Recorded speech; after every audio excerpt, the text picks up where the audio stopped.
In my last video I quickly pointed out that there were 3 cameras that I believe would have been able to surveil this event. The reason that I'm making this particular video is to point out the other cameras in the area, but I also want to touch upon that someone's made a comment so far just saying about camera footage with these events that of course if they are staged they're never going to come out, but the point is that when we're trying to get across to the average person that when these events happen the CCTV never comes out, the question is then why is there all this CCTV in all these areas if we're never going to use them or ever see them? Let's say for example that the incident is real, surely CCTV footage is used as a means of proving a case when it's against a criminal, but it seems that when these things happen it's completely out the window. Everybody forgets it, everybody gets emotionally drawn into it, so that's why I think it's important that we just quickly touch upon the ones that I've seen on this particular site. So let's start at the beginning. Here's a camera that overlooks the entire road. It's at a very high vantage point, so we would have seen the whole thing, no obstructions whatsoever. And I'm talking about the one right at the top. The 3 that are next to each other are actually just cameras to spot people using the bus lane, so I don't think they would be recording in the traditional sense, but certainly that one right at the top would be. Now one of my biggest problems is that I've obviously done a video showing that the Westminster Council turned these off, so whether it's active or not is questionable, sure, but the point is it's there and people should be able to spot it and at least say, did that record at the time, and ask that question. Next you've got this boutique. I mentioned before that I was going to do a separate video, and here it is. The reason why I took a picture of this particular boutique was because in the top right corner, you're not going to be able to see it because of all the London memorabilia tat that's there, is a monitor where the guy's got 4 different CCTV cameras looking around his boutique, obviously for thieves, but you'll be able to see here. But whilst the angle's not the best for seeing the entire street, it's certainly a couple of vantage points that might have seen people either being fallen over or shadows going by, or maybe even at the side of the car. Something might have picked this up, but again, this isn't mentioned by any news, this isn't brought to anyone's attention like certain videos are. Some get to the news stations within minutes, yet there's nothing from this whatsoever. Now if you're going to stage a controlled event, this bridge is actually quite good because obviously as you walk along the bridge there are no cameras whatsoever, there's nothing on the poles that you walk past with the flowers under them. So the next one you've got is this particular camera.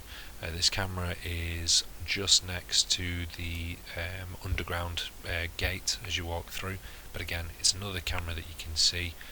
Again, where was this footage? Did we ever get this? Will we ever get this? But then again, it's in the parliamentary grounds, so you're never going to get this, that's the point. Then you've got the 3 cameras that I've already touched upon already, and they're sticking out, they're looking at the people walking underneath and should have been able to capture something, even if it was just in the cycle lane. As you walk past the crash site, there's no more cameras that I could see anyway. Then you go around the corner and at the front is police now armed with machine guns. Whether they were before or not I'm not going to touch upon, but the point is just to the right of them, so this is looking at the entrance, is this cluster of cameras. So as you can see, this would have seen the perpetrator running into the grounds itself. Now bear in mind that that notice is underneath, and that notice is for the benefit of the public, that it is a crime if you were to go into those grounds. So obviously they would use the CCTV to prove that you've gone into the grounds in order to prosecute you, and that is a big factor. They would use it against you under normal circumstances, yet a guy goes in and kills a policeman and it's not even used or shown or mentioned at all. After I'd seen that, I then went to walk the other direction, back up the bridge but on the opposite side of the road, and then I spotted this camera. Again, maybe it saw the incident, maybe it didn't, but the point is it is there and people should be able to say, wait a second, why can't we see that footage? The reason that I was walking up this way on the other side of the road was to get across as to how busy this is. Mind you, this was on a Saturday and the incident happened on a Wednesday, but even if it was half as busy as it was for me that day, there would be far more witnesses to this incident, even people witnessing the actual crash itself rather than the bridge incident, which everybody seems to be focused on. That seems to be an issue for me. But anyway, the reason why I'm showing you this is that the buses play a part in this, because they either block the people's view that are on this side of the road, or they transport the people to and from the incident, something along those lines. But I don't want to speculate. The point I want to make here is that buses nowadays have CCTV as well. So as you can see on this upcoming bus, you'll see exactly where the CCTV is, and if there was enough buses on the bridge, then one or more of them would have seen this event. There's no doubt about it. At the end of the day, this particular camera coming up is on the near side of the bus. The car was on the near side of the bus, so it would have picked up the whole thing as it went by.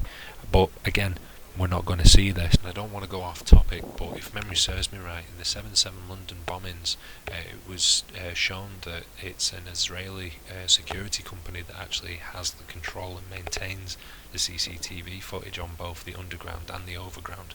But anyway, we're focusing on the fact that we're never going to get to see that. So up ahead to the left is the Marriott Hotel. PK Truth did a video showing people on stretchers being wheeled past ambulances and into the hotel. I'll do a separate video just showing what it looks like on the inside, but the point I'm making with this is that there is in fact another camera that overlooks this road.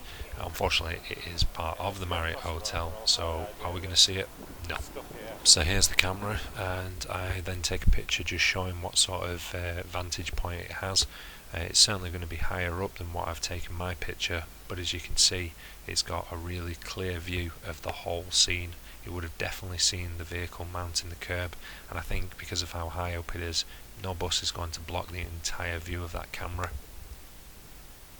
For me, this next picture speaks volumes. This is right before the car would have mounted the curb. Not only have you got the St Thomas Hospital, which I'll talk about in another video, you've got the sign that says CCTV in operation. You can see that very first camera that I pointed out at the start of this video. Again, why display this if you're not actually going to use it? Is it just to be a deterrent? Because if it is, it's obviously not deterred somebody mowing down people on the bridge. Then we've got this particular camera which is on top of the hospital, again overlooks the whole thing. But the point is this is a public building, and public buildings are owned they're owned by the government themselves, so you're not going to ever get this piece of footage no matter how helpful it would have been. But instead we got this piece of footage instead. I won't go into it in this video. I'm going to do a separate video purely dedicated to that one piece of footage, where it came from, etc, etc. So thanks for watching, and I'll get on to this next video as quickly as I can.